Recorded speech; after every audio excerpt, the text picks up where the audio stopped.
बुजुर्गों की कहावतें बड़ी मशहूर हैं कि बाअदब बानसीब बेअदब बेनसीब। आज थोड़ी सी बात करना चाहूँगा इंजीनियर मोहम्मद अली मिर्ज़ा साहब के बारे में। आज एक दोस्त की वीडियो देख रहा था तो मुझे उनकी बातें सुनने के बाद बड़ा दुख हुआ। इंजीनियर मोहम्मद अली मिर्ज़ा साहब, जिनको हम भी काफ़ी सुनते हैं और उनकी काफ़ी ऐसी चीज़ें हैं जिनके ऊपर अमल करते हैं, लेकिन इंजीनियर साहब के साथ कुछ इख्तलाफात भी हैं। आज जिस मौजू की वजह से वो भाई बोल रहे थे, मेरे ख्याल से वो 100% दुरुस्त है। वो मौजू आपके साथ शेयर करता हूं ताकि आप भी अपनी राय कमेंट में दे सकें और हो सकता है कि हमारी ये वीडियो इंजीनियर साहब तक पहुंच जाए और कोई वो इस पे अच्छा स्टेप जो है वो उठा सकें। एक यूट्यूब चैनल चलाने के लिए इसके ऊपर वीडियो डाली जाती है, वीडियो के थंबनेल लिखे जाते हैं, टाइटल लिखे जाते हैं, और जितने भी हमारे यहाँ लोग हैं ये थंबनेल जो होता है उसके ऊपर कुछ ऐसी वाहियात सी गुफ्तगू लिखते हैं जिसके बाद लोग उसके ऊपर क्लिक करते हैं, क्लिक करके उसको देखना चाहते हैं। अच्छा, इंजीनियर साहब जो है ना, ये तकरीबन कोई 5-6 साल से बहुत ज्यादा वायरल हो गए हैं। पहले ये वायरल नहीं थे। अब मेरी बात से गुस्सा नहीं करना आपने, एक कहावत और भी है कि जिन्ना लुच्चा उन्ना ही उच्चा। इंजीनियर साहब वायरल क्यों हुए हैं?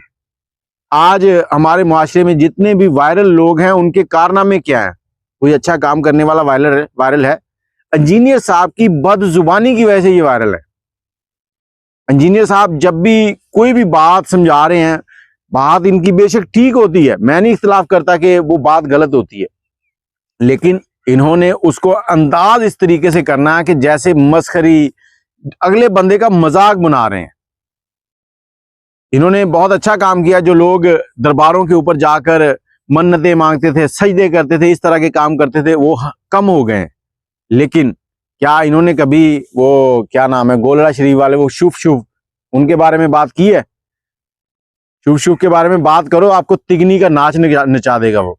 मतलब जो शख्स आपको जवाब नहीं देता, आपकी बातों का सब्र कर जाता, आप उसके ऊपर चढ़ाई करके दौड़ते रहते हैं।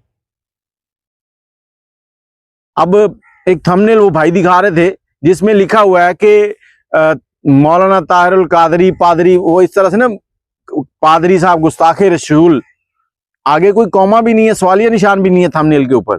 क्या थंबनेल इनके कहने के ऊपर नहीं बनते? फिर इन्होंने जो गुफ्तगू करनी है उसमें सारी चीजें गलत। हाँ, इन्होंने सहाबा इकराम, आले रसूल, उनके ऊपर बहुत ही प्यारा काम किया है, लेकिन एक चीज की कमी रह गई है। ये सिर्फ और सिर्फ वो काम जो है वो अपने बंद कमरे में कर रहे हैं।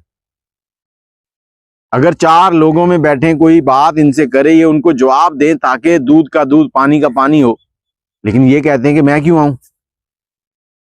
जैसा कि नासिर मदनी साहब हैं, वो भी सोशल मीडिया के ही मौलवी हैं, सोशल मीडिया की पैदावार है, वैसे उनको शायद कोई भी ना सुनता हो।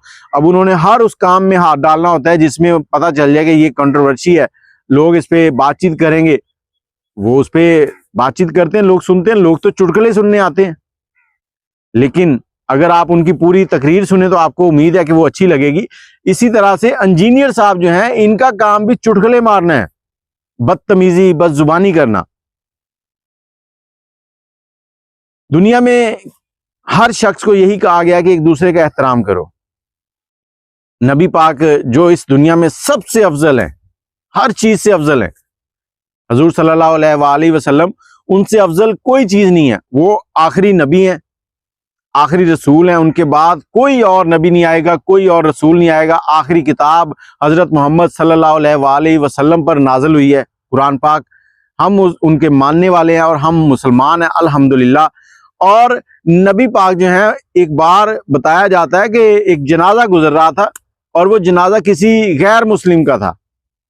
नबी पाक बैठे हैं, सहाबा इकराम भी बैठे हैं, नबी पाक खड़े हो गए। जब नबी पाक खड़े हुए तो सब सहाबा भी खड़े हो गए साथ, और उसके बाद जनाजा चला गया, नजरों से ओझल हो गया। उसके बाद नबी पाक बैठ गए हैं तो सहाबा में से एक सहाबी ने सवाल किया कि हजूर, ये तो गैर मुस्लिम का जनाजा था। आपने इरशाद फरमाया कि वो गैर मुस्लिम बेशक था, लेकिन वो एक इंसान था, इंसानियत का एहतराम सिखाया आपने। और इंजीनियर साहब क्या करते हैं, कोई बाबेता शाही कोई नहीं। यार देखो, बाबों को आप किस लेवल पे लेके जाना चाहते हो? अब एक मजार है, एक बंदा है, सारी जिंदगी दीन की तालीमात देता है, एक वक्त आता है कि वो फौत हो जाता है। मैं भी फौत हो जाऊंगा, आपने भी हो जाना है, सब ने इस दुनिया से रुखसत होना है। जब मैं फौत हो जाऊंगा तो अगर मेरा कोई मजार बना के उसको पूजना शुरू कर देगा तो उसमें मेरी क्या गलती है? ये बाबे जो मजारात के अंदर पड़े हैं, इन्होंने अगर दीन के लिए कोई काम किया है, अब वो दुनिया से रुखसत हो गए हैं, वो दुनिया में किसी को कुछ नहीं दे सकते, ना किसी का भला कर सकते हैं। अब लोग उनके दरबारों के ऊपर जाके मन्नतें मांग रहे हैं, तो उनका अंदर क्या कसूर है? आप उनको बुरा भला कहते रहते हैं। थोड़ी सी अपनी सलाह कर लें। और मैं ये चाहता हूं कि अगर आप अपने आप को आलम कहते हैं, आप मेरे नहीं ख्याल के कोई आलम दीन है, आप तो सिर्फ वो एक कमरा है जेलम के अंदर, उसके अंदर बैठे हैं और वहीं पे बैठ के अपना खिताब करते हैं और वहीं पे सारा कुछ बोल बाल के वो रिकॉर्ड करके सोशल मीडिया पे डाल देते हैं और उसमें जो आपके चुटकुले होते हैं वो वीडियो के शुरू में लगा दिए जाते हैं और उनको फिर लोग सुनते हैं। आपने काम अच्छे भी किए हैं, लेकिन एहतराम सबसे पहले है।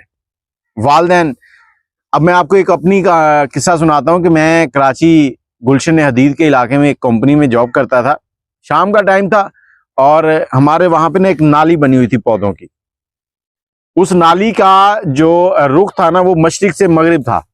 अब मैं मगर ऐसे ही बैठा हूं, ऐसे मैंने टांगे सीधी की हुई हैं उसके ऊपर और ऐसे जैसे अभी बैठा हूं ना, टांगे अगर सीधी कर लूं मगरिब की तरफ, तो वहीं से मगरिब की तरफ अब्दुल्ला शाह गाजी का दरबार भी है और वहीं पे इनका मंदिर है हिंदुओं का।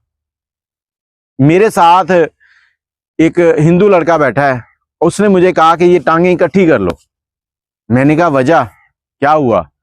उसने मुझे कहा कि हमारा वहां पे मंदिर है, आप उस तरफ ये टांगे नहीं करो। मैंने टांगे इकट्ठी कर ली, ठीक है।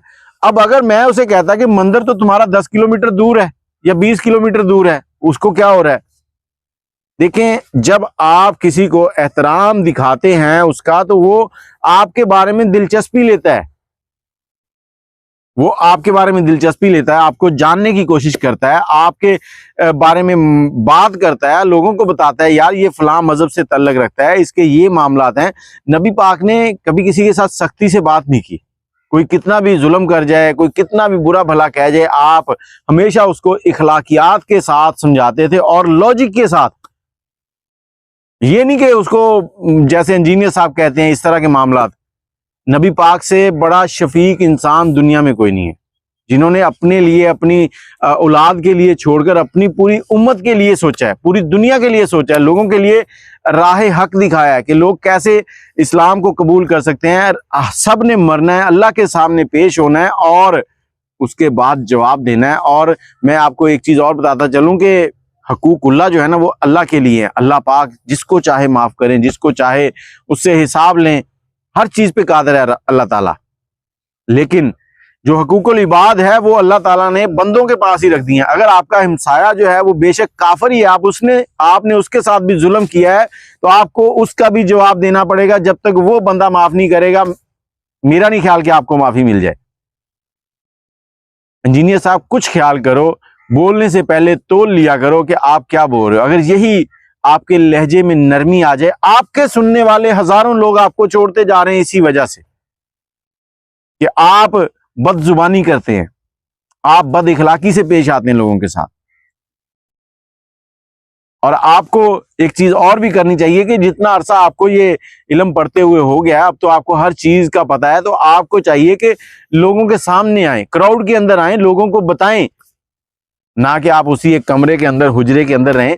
और कोशिश करें कि ये जो शुभ शुभ सरकार है ना, वो क्या नाम है उनका, नाम नहीं मुझे आ रहा, ये कलर कार वाले, उनके ऊपर भी थोड़ी सी बातचीत करके देख लें, लग जाएगा पता आपको क्या बनता है फिर।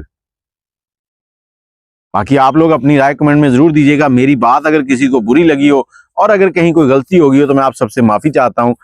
कोशिश किया करें कि किसी का दिल ना दुखाएं, किसी को ऐसे समझाएं कि जैसे उसको पता चले कि उसको उसकी माँ समझा रही। माँ से ज्यादा इस वक्त, हाजिर वक्त में आपको कोई प्यार करने वाला नहीं मिलेगा। ऐसे समझाएं। माँ बच्चे को कैसे समझाती है कि बेटा ये काम नहीं करना, ये करना है, बेटा माइल भी हो जाता है। और जबकि बाप उसको गुस्से से थप्पड़ दिखा रहा होता है और वो आगे से गुस्सा कर रहा होता है, 5-6 साल का बच्चा छोटा हो ना, तो वो गुस्सा कर रहा होता है कि बाप क्यों मार रहा है मुझे, मैं तो यही करूंगा। लेकिन वही काम जब माँ कहती है प्यार से, तो बच्चा मान जाता है। अल्लाह हाफिज।